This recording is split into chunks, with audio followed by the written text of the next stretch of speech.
Después del descubrimiento, el siglo XVI vivió el mito de las ciudades doradas, que despertó la codicia de muchos conquistadores españoles que vieron a América como el dorado y la oportunidad de hacer fortuna.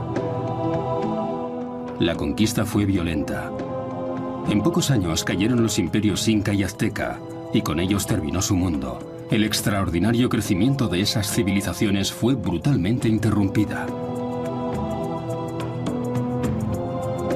En el siglo XIX y a principios del XX, el redescubrimiento de esos mundos animó a nuevas exploraciones y aventuras. Arriesgando sus vidas, los exploradores se adentraron en tierras desconocidas y trajeron a su vuelta extraordinarios relatos. En medio de la jungla, detrás de montañas inexpugnables, se hallan inmensas ciudades abandonadas, increíbles civilizaciones anteriores a la llegada del hombre blanco al continente americano. Los nativos no eran los salvajes que la gente creía. Los majestuosos restos dan testimonio de un alto nivel de desarrollo y un totalmente insospechado grado de sofisticación. Emergieron dos grupos claramente distintos. Desde el 3500 a.C., los Andes vieron florecer varias grandes civilizaciones. Los nazcas, la cultura tiahuanaco y finalmente los incas, que fundaron un inmenso imperio en el siglo XV.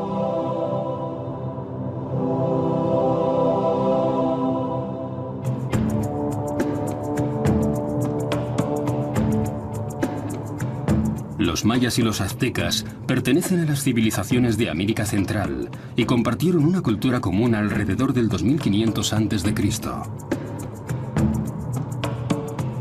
La civilización maya se desarrolló primero en los bosques de Guatemala y Chiapas entre el 250 y el 300 a.C., alcanzando su apogeo en el siglo VIII. Culto y refinado, el pueblo maya edificó ciudades imponentes, dominadas por templos y palacios. Estamos en Tikal, la ciudad maya más grande y poderosa, en la región selvática de Petén, en Guatemala.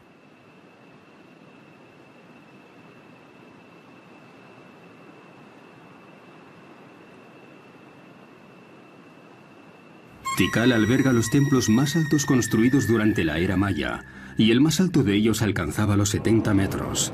Las ruinas que podemos admirar hoy reflejan pobremente todo el esplendor de la antigua ciudad. Una reconstrucción de la Plaza Mayor de Tikal nos permite descubrir una ciudad donde dominaba el color rojo.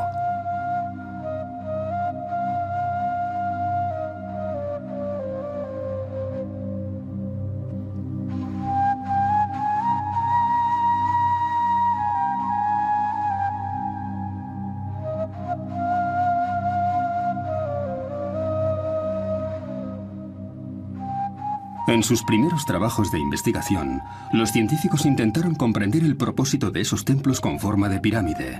No estaban dedicados necesariamente a los dioses. Algunos se construían para gloria y adoración a los reyes. En la década de 1950, en el fondo de este túnel, los arqueólogos descubrieron una cámara funeraria. En el interior estaba el esqueleto de un hombre, cubierto con joyas de jade, símbolo maya de la inmortalidad. Era la tumba del rey Asau Chancahui, que gobernó Tikal hasta el 734 después de Cristo. Igual que los faraones egipcios, los reyes mayas eran enterrados en pirámides y organizaban su propio culto.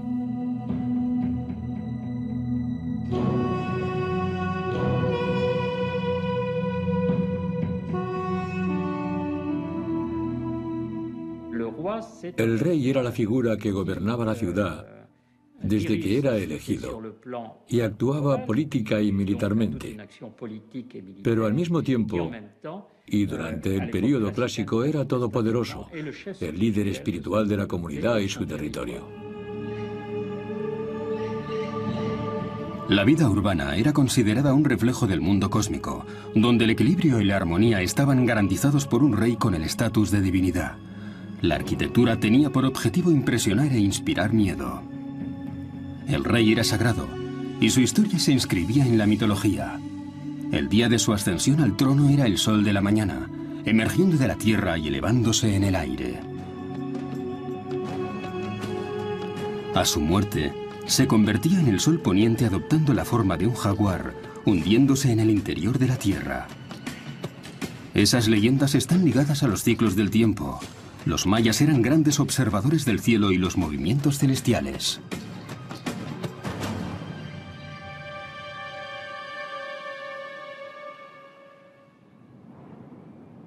En Chichén Itzá, una ciudad del Yucatán, hay un monumento particularmente interesante, un observatorio astronómico con una vista del cielo de 360 grados.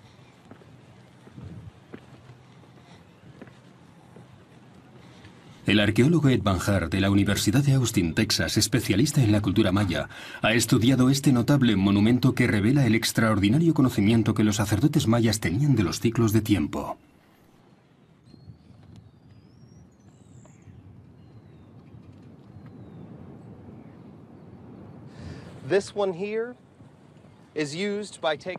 Esto se usaba para trazar una línea con los ángulos interiores y exteriores de la ventana.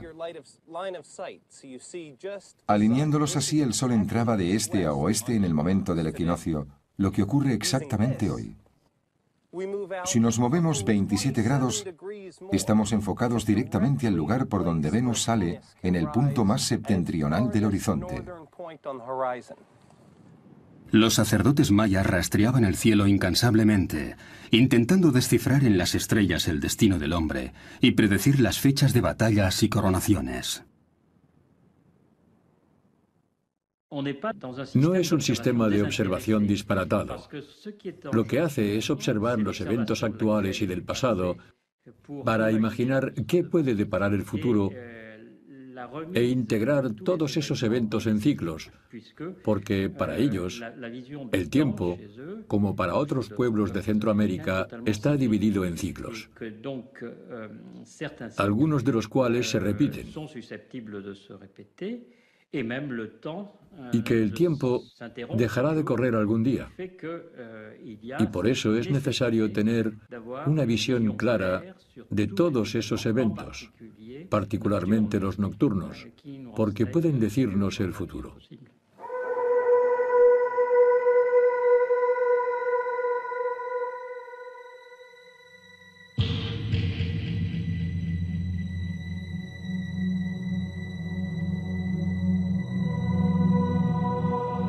El universo está sujeto a eventos cíclicos, condicionados por fuerzas bondadosas o malvadas, en fechas favorables o desfavorables. Pero este amplio conocimiento de los ciclos también tiene una aplicación práctica para los agricultores. Los astrónomos pueden decirles cuándo plantar, cuándo cosechar y qué trabajos deben hacerse. Todo en su sociedad depende de los ciclos. Hoy, los descendientes de los mayas emplean técnicas de talar y quemar.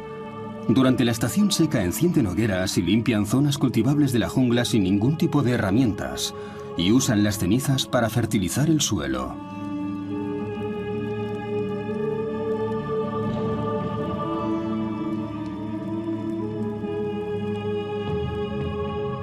El maíz ha sido el alimento básico en estas regiones de Centroamérica durante varios miles de años. Empezó a cultivarse aquí hace unos 5000 años.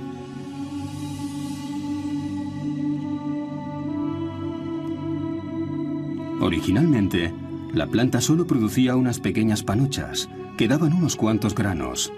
Seleccionando y cruzando los granos más grandes y mejor formados, los pueblos de la zona consiguieron el maíz que conocemos hoy. El pueblo maya se definía a sí mismo como hijo del maíz. Sus leyendas cuentan que los dioses crearon el primer hombre de pasta de maíz. La presencia de estas familias en nuestros días, en lugares donde vivieron 70.000 antepasados suyos, presenta varias preguntas.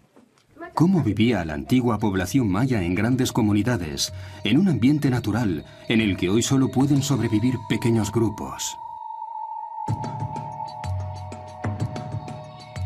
Los cultivos en las áreas quemadas provocan un problema. El suelo se agota rápidamente porque no es fértil por mucho tiempo.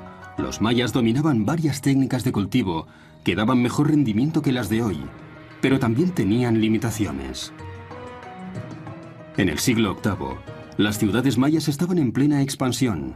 La creciente población excedía de sus capacidades de producción y hubo periodos de hambruna.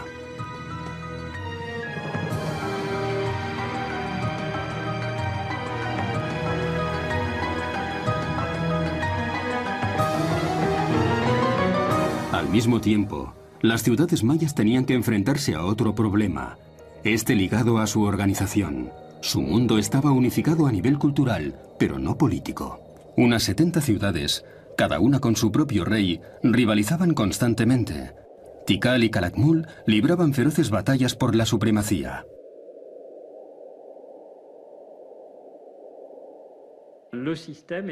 El sistema era muy activo, inteligente y muy eficiente, pero en ciertos casos era potencialmente frágil. Una fragilidad debida a la inseguridad y a los continuos conflictos. Indudablemente, algunas ciudades desaparecieron porque se mataron unos a otros. Otros lugares fueron invadidos por agresores extranjeros y los habitantes no tuvieron tiempo de escapar o llevarse sus posesiones más valiosas.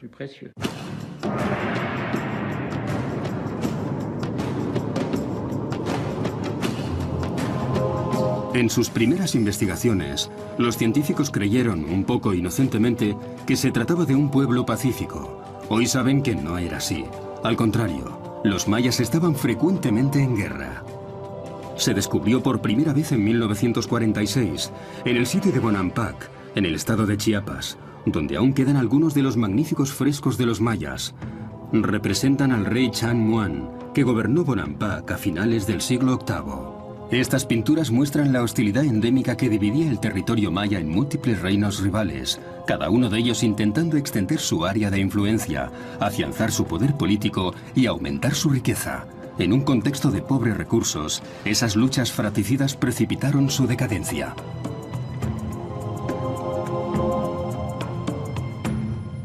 A partir del siglo IX no volvieron a esculpirse nuevas estelas y no se construyeron más monumentos. Muchos lugares muestran signos de conflictos y destrucción. Su mundo cayó y desapareció en pocos años.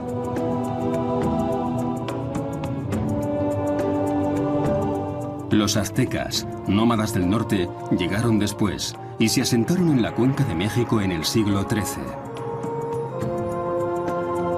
Impresionados por las monumentales pirámides de Teotihuacán, abandonadas durante siglos, pensaron que la ciudad había sido obra de los dioses. Incluso hoy, no sabemos qué pueblo construyó esta ciudad.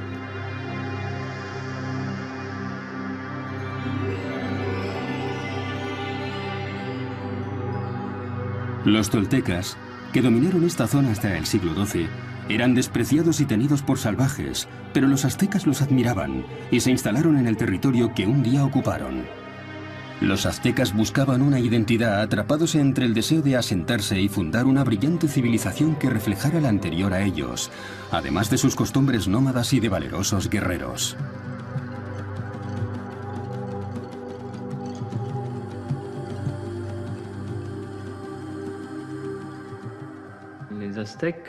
El pueblo azteca tenía una filosofía y una actitud de doble filo. Decían: somos los herederos y los seguidores de nuestros predecesores, y sobre todo de los más famosos, los toltecas. Hemos adoptado los valores de las civilizaciones que nos han precedido, pero sobre todo somos agricultores, un pueblo con una conducta civilizada y al mismo tiempo nuestros orígenes son del norte. Somos descendientes de los chichimecas, venimos del norte, somos descendientes de cazadores y recolectores, gente valiente que adoraba el sol, y también estamos orgullosos de esos orígenes. La Ciudad de México fue construida sobre las ruinas de Tenochtitlán, la capital azteca, después de que fuera destruida por los españoles. No es fácil encontrar trazas de la presencia de los aztecas en una jungla urbana de 20 millones de habitantes. En 1978 hubo una sorpresa. En esa época, el ayuntamiento de la ciudad empezó a construir una red subterránea de transporte. Cuando se iniciaron las excavaciones, los obreros encontraron unos objetos extraños. El arqueólogo José Álvaro Barrera Rivera narra este increíble descubrimiento.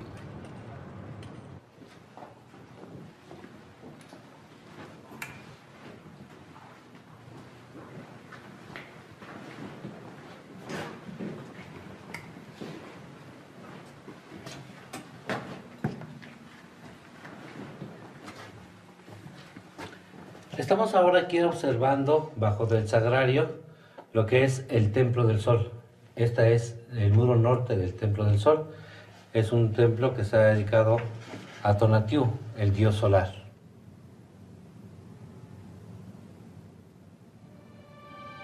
Se han hallado restos aztecas. Los españoles construyeron la nueva catedral de la ciudad sobre los restos del centro sagrado de la antigua capital azteca, que constaba de 12 templos. Los arqueólogos han conseguido reconstruir la historia del más importante, el Gran Templo. Fue construido en varias etapas, igual que las pirámides mayas. Los restos han revelado el pasado y la historia de la ciudad.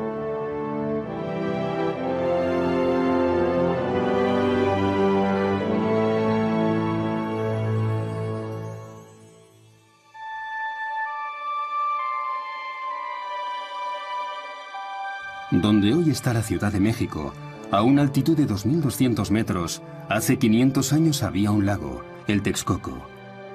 Construyendo islas artificiales, los aztecas crearon una ciudad lacustre en una zona de marismas, una Venecia en las Américas, la increíble Tenochtitlán. Cuando llegaron los europeos, esta ciudad albergaba 300.000 habitantes, algo extraordinario para ellos. Tenochtitlán era una de las mayores metrópolis del mundo en aquella época. En el centro de la ciudad estaba el recinto sagrado, con el gran templo, cuyos restos se han hallado.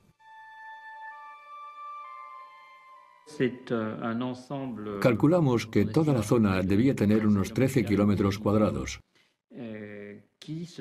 construida en zonas de tierra entre el agua, y tuvieron que hacer grandes excavaciones y zanjas de drenaje que proporcionaron zonas habitables. Digamos que como obra pública fue una tarea colosal, mucho más teniendo en cuenta que se completó en unas décadas.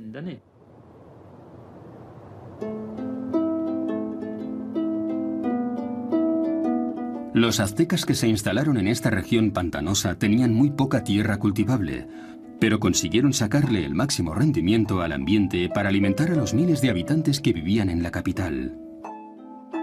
En los suburbios de México hay unas inusuales zonas agrícolas, conocidas como chinampas. Estas parcelas son tan extraordinarias que forman parte de las listas de Patrimonio de la Humanidad de la UNESCO. Su conservación nos permite viajar atrás en el tiempo y descubrir los secretos de los aztecas. Una chinampa es una zona cultivable compuesta por canales e islas artificiales. Los campesinos mexicanos de hoy conservan su preciosa herencia azteca y continúan cultivando a la manera ancestral y creando estas parcelas lodosas. Iban haciendo esto lo iban haciendo, mire. Y esto, al secarse, queda muy duro. Queda duro y, por ejemplo, esto, así, luego ya le echaban harto hasta que se desapareciera esto y luego venía otra capa de esto. Y así fueron amarrándolas y fueron haciendo los terrenos.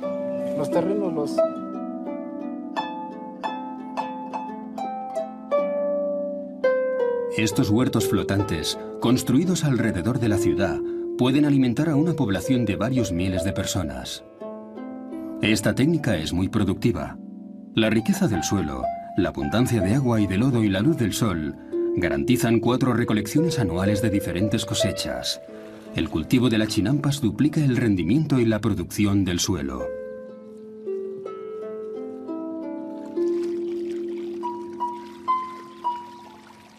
El maíz, como principal producto agrícola de los aztecas, era considerado divino. Su dios era Centeotl y su diosa era Chilonen. Se les ofrecían sacrificios de mujeres jóvenes. Para garantizar la calidad de las cosechas eran decapitadas, igual que cortaban las panochas.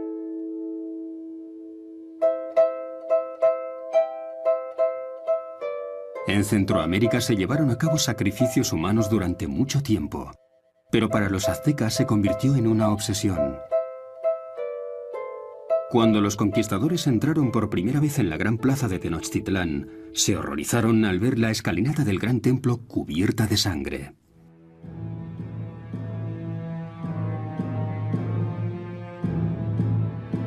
Al conquistar la ciudad destruyeron el templo, pero las excavaciones arqueológicas han revelado un edificio interior aún más antiguo, una réplica en miniatura del gran templo.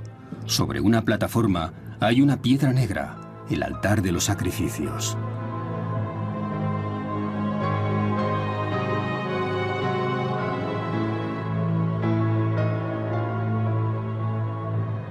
El más común era la extracción del corazón. Tendían a la víctima en la piedra del sacrificio y la sujetaban 4 hombres. El sacerdote le abría el pecho con un cuchillo, le arrancaba el corazón aún palpitante y le ofrecía un sol sediento de sangre. El cuerpo de la víctima se lanzaba por las escaleras de la pirámide y era devuelto a la tierra. El corazón se colocaba en esta estatua, Chacmol.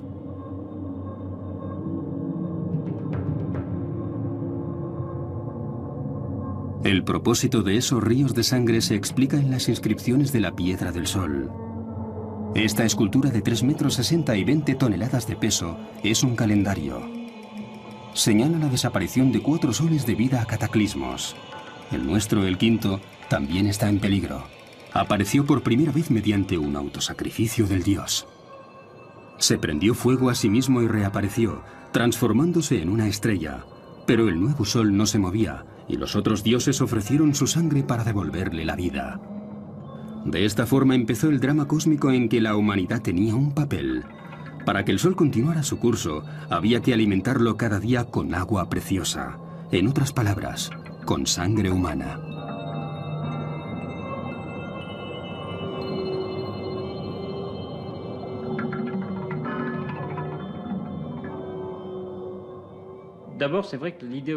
Es cierto que en lo que concierne a los sacrificios humanos, la ideología de los aztecas tenía mucha fuerza. Era la piedra angular en la construcción de su identidad y en el papel que se dieron a sí mismos en el mundo.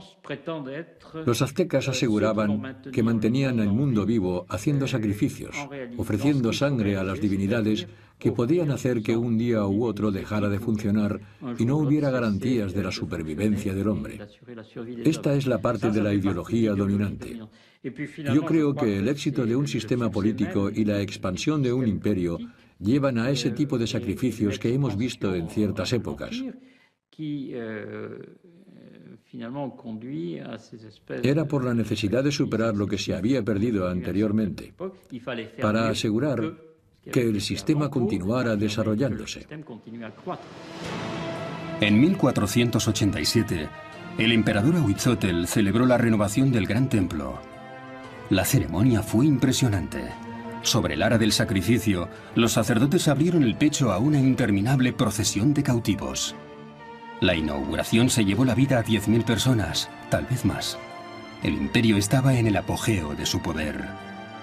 Desde 1440 los aztecas habían llevado a cabo una gran campaña de expansión y conquistaron por la fuerza las tribus que vivían en la meseta mexicana. En 1520 gobernaban un imperio que cubría 200.000 kilómetros cuadrados.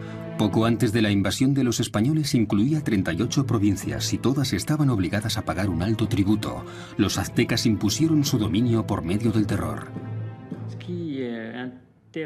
Lo que interesaba a los aztecas, y lo vemos por medio de su gran arquitectura que representa su imperio, era el control de varios territorios, y concretamente de las tribus, para obtener riquezas y el reconocimiento de una autoridad superior. Pero no los ocuparon físicamente, lo que hubiera supuesto el consiguiente movimiento de población y la colonización de una zona tan enorme. Llevaban a cabo ataques rápidos,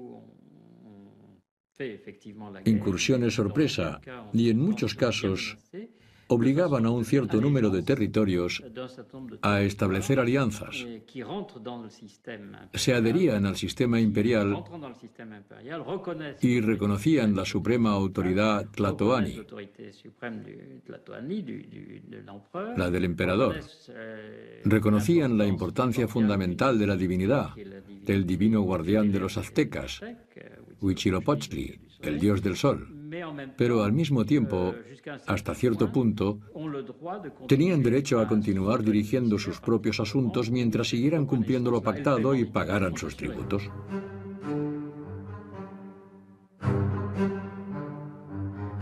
Las campañas de los aztecas eran despiadadas.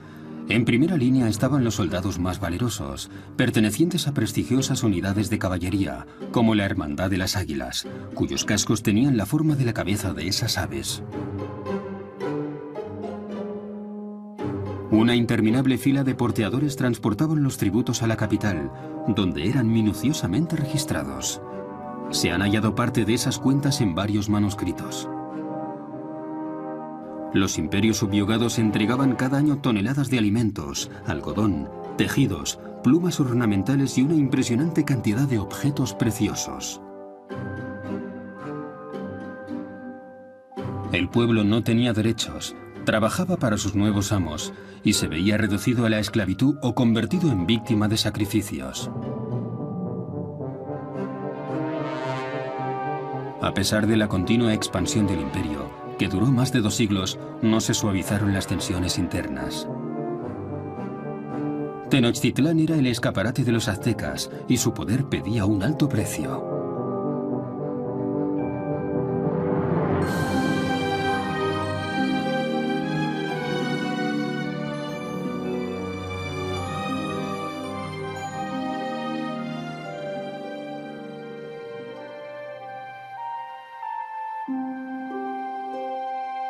Durante el mismo periodo, los incas estaban al frente de un imperio 5 veces mayor. Se extendía unos 4.000 kilómetros, desde Ecuador al Chile actual, y cubría una superficie de 950.000 kilómetros cuadrados. El pueblo inca había concebido un sistema organizativo que le permitía gobernar su vasto territorio, constituido por la unión de diferentes tribus.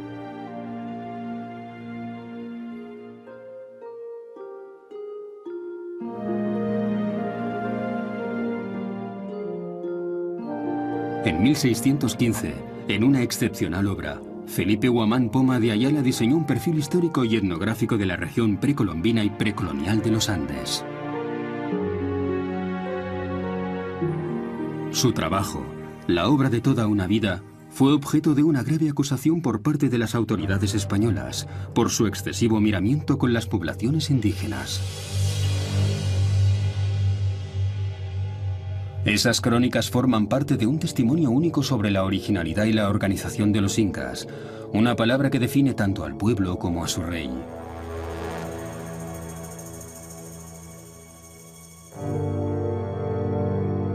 La leyenda dice que hubo 13 incas, pero el 18º fue mítico. Es posible que hubiera otros jefes. El pueblo inca no se distinguía entonces de otras tribus de Perú. Su historia empezó con el 9º Inca. El poder de los incas creció y sobrepasó el de su pequeño estado. Hombre de grandes habilidades militares, Pachacuti inició la vertiginosa expansión del imperio inca. En el norte conquistó el reino de Chino, en el sur llegó hasta el valle de Nazca y abriendo una nueva era de conquistas, unió en un solo estado a unas 500 tribus de los Andes. Hubo un intento real desde la autoridad central para armonizar dentro del imperio un amplio abanico de entidades muy diferentes. Esas diferencias eran muy evidentes cuando el imperio se extendió desde Colombia a Argentina y Chile en el sur y tuvo que manejar un número de regiones que geográfica y ecológicamente eran extremadamente variadas. Pachacuti demostró ser un notable administrador. Las familias vivían en comunidad. No tenían tierras propias, pero trabajaban las tierras pertenecientes comunes. Cada región debía producir para el imperio, dependiendo de sus características. El Inca dio a su imperio una sólida y eficiente estructura administrativa, gobernada por una casta de funcionarios. Para asegurar los intercambios económicos entre los diferentes estados, la autoridad central necesitaba una red de carreteras que los comunicara. Pero estaban en los Andes, la cordillera más alta del mundo después de los Himalayas. Para cruzar los ríos, los incas aprendieron a construir puentes colgantes e inventaron técnicas cada vez más sofisticadas, algunas utilizadas todavía. La construcción de este puente da una buena idea de la mano de obra requerida. Es una imagen impresionante, sobre todo si se considera la organización necesaria en los Andes, donde cada proyecto requiere la participación de todos. El trabajo colectivo fue uno de los principios fundamentales del Imperio Inca.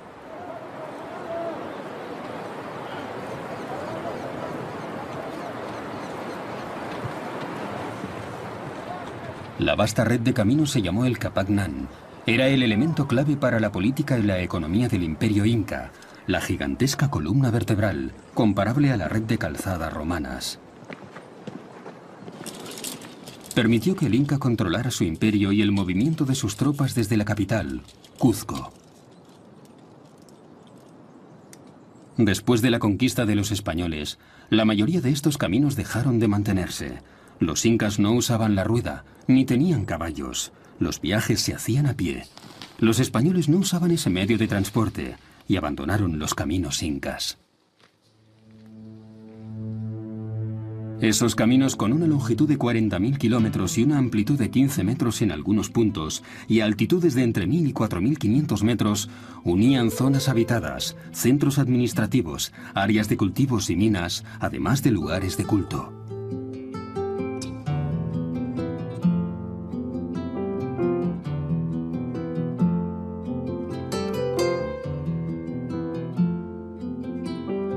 La red de caminos inca favoreció la unificación del inmenso imperio, decididamente uno de los mejores organizados.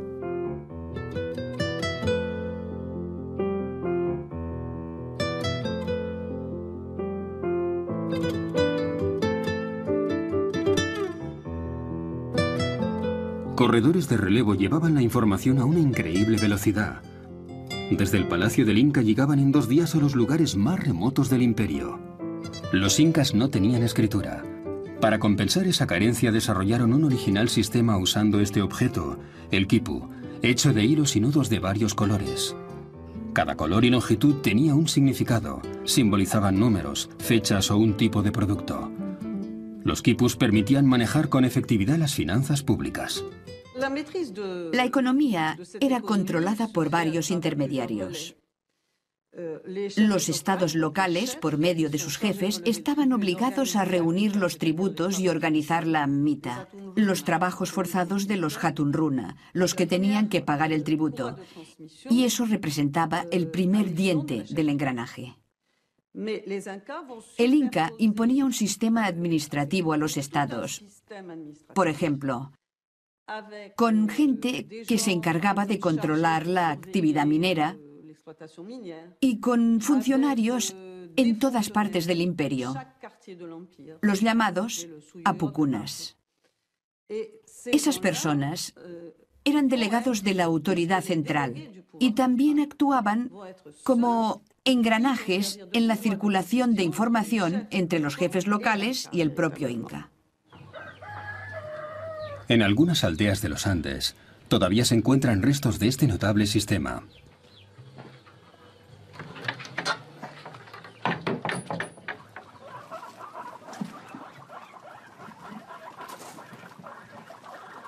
En la aldea de Mara, entre Cuzco y Machu Picchu, un anciano de 77 años tiene la clave del enigma. Paulino Sinchi Roca es descendiente de una noble familia con ciertos privilegios que le permiten explotar una mina de sal. Un documento del siglo XVII confirma ese privilegio, que data de la época de la administración colonial. Sinchi Roca. El nombre de mi familia es Chinqui Roca. Y también el del segundo Inca, hijo de Manco Cápac. Significa amo de las piedras. El Inca enseñó a los hombres a buscar sal y a utilizarla.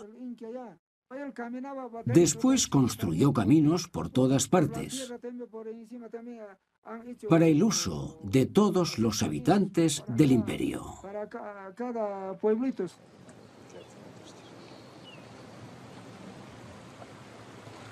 Mara es un lugar excepcional. Los incas producían sal para parte del imperio. Hallaron un fenómeno geográfico inusual, un manantial de agua salada. El agua se evapora pasando por una sucesión de terrazas y queda la sal, que es muy escasa en las montañas.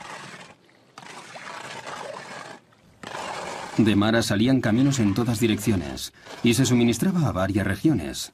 El lugar disfrutó de una especial importancia que ahora ha perdido.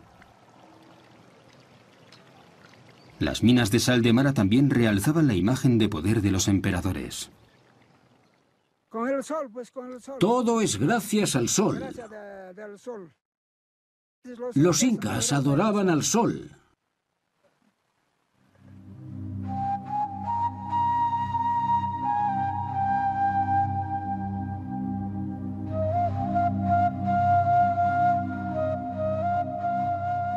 Además de Cuzco y cierto número de centros regionales administrativos, el imperio tenía algunas ciudades.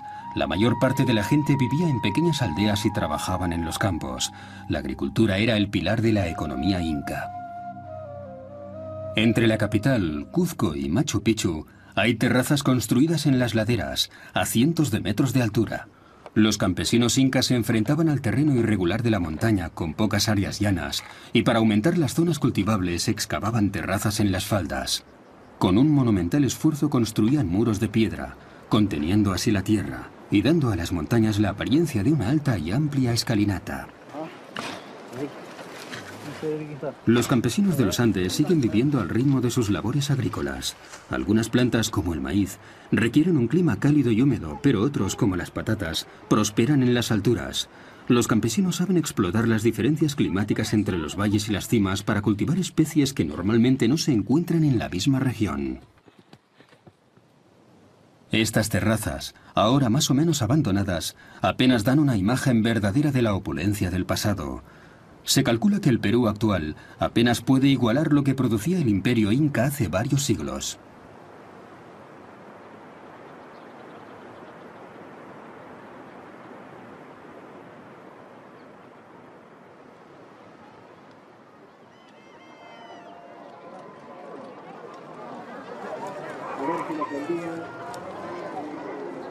Hoy, en las afueras de Cuzco, las familias se reúnen en los mercados locales para intercambiar los excedentes de alimentos y algunos productos artesanales que intercambian.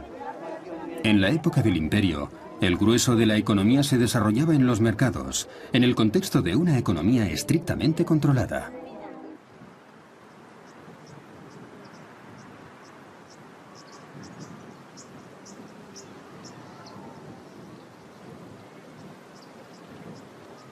Estas construcciones, conocidas como colcas, eran almacenes administrados por el Estado.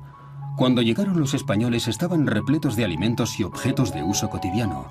Había materiales y herramientas, todo lo que una sociedad necesitaba para vivir y para soportar los malos tiempos. El sistema permitía a la población vivir en condiciones aceptables.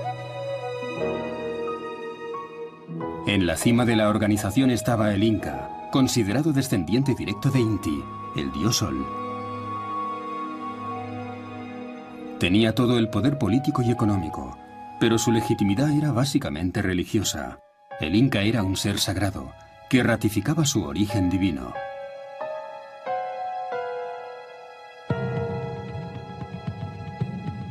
La ciudad de Machu Picchu, milagrosamente conservada, fue construida por Pachacuti a 70 kilómetros de la capital.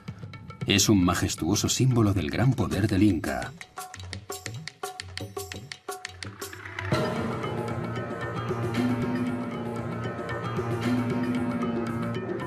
Los incas tenían delirios de grandeza. Creían que estaban al frente de un imperio capaz de durar eternamente.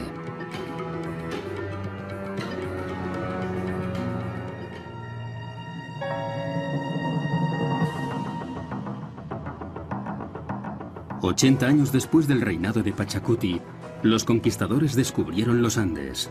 El líder era Francisco Pizarro, un hombre modesto y analfabeto que a los 56 años emprendió la conquista del imperio inca, llevando como único bagaje su valor, su inteligencia y su gran deseo de hacer fortuna. Se enteró de la presencia del Inca Atahualpa en Cajamarca y fue a su encuentro. El encuentro fue un desastre, totalmente fallido debido a la falta de entendimiento. Cuando los españoles llegaron a Cajamarca, vieron a Atahualpa totalmente cubierto de plumas, tocado con una corona también de plumas. Y Valverde, el arzobispo, que era el portador de los libros sagrados de los españoles, le ofreció las Sagradas Escrituras. Y como el Inca no había visto nunca un libro, lo cogió, lo miró y lo tiró. Obviamente eso ofendió a los españoles, que también habían ido a evangelizarlos.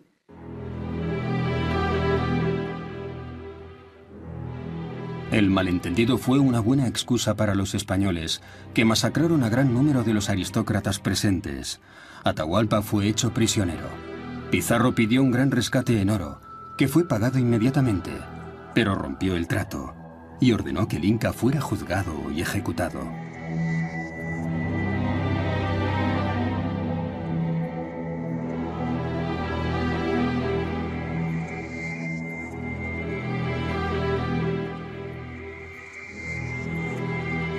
Ante un imperio dividido y sin rey, Pizarro superó la resistencia de los incas. Estaban acabados. Los españoles eran los nuevos amos de los Andes. Los años siguientes a la conquista española fue trágica para los incas. Superados por las armas modernas y esclavizados, presenciaron el colapso de su mundo. Los indios eran masacrados, perseguidos, torturados y tratados como seres inferiores, desposeídos de sus tierras y condenados a una vida de miseria y humillaciones.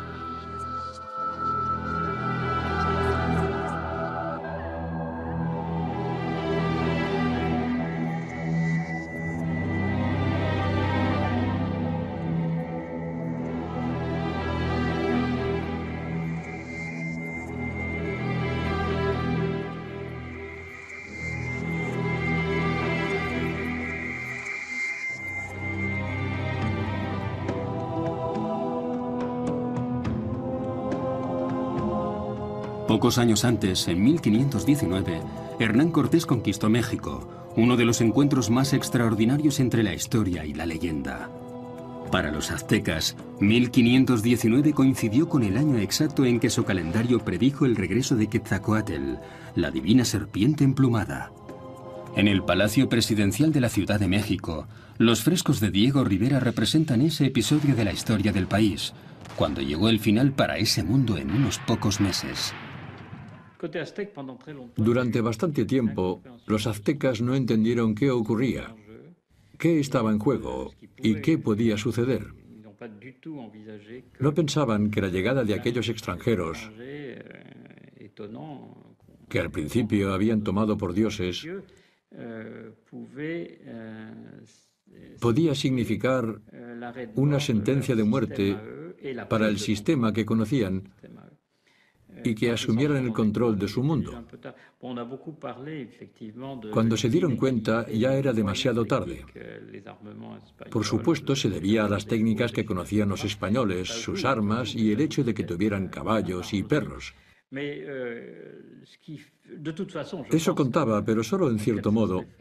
Yo creo que la conquista se habría hecho de todas formas, antes o después, porque ya se había descubierto esa parte del mundo y la corona española y la gente que la representaba estaban decididas a instalarse y conquistar esos nuevos horizontes.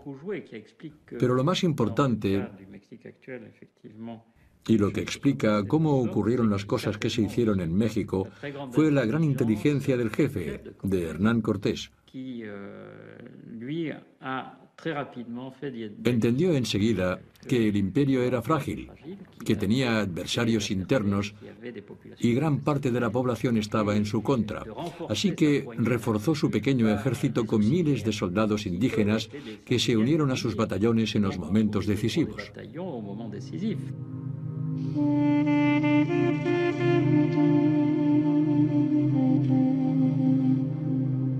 La conquista del Nuevo Mundo condujo a una de las mayores tragedias de la historia. Fueron asesinados millones de amerindios. La población de México era de 25 millones en 1519 y a principios del siglo XVII apenas llegaba al millón.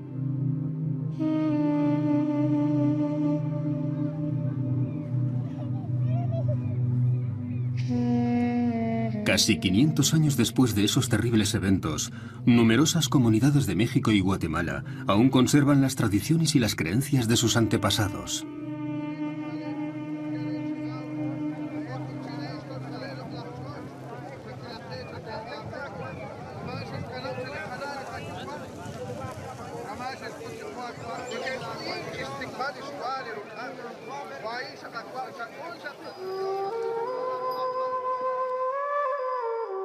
A principios del siglo XIX, los Andes se liberaron finalmente de la opresión de los españoles, dando lugar al nacimiento de varios estados independientes, incluyendo Bolivia y Perú, que heredaron una parte importante del antiguo imperio inca.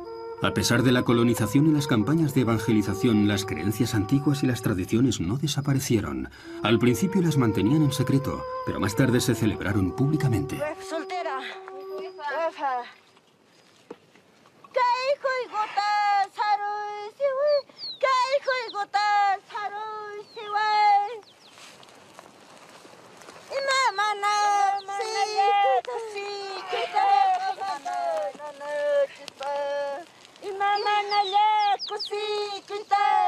Estos pueblos de América recuerdan con orgullo su glorioso pasado y siguen su larga historia, que es solo suya.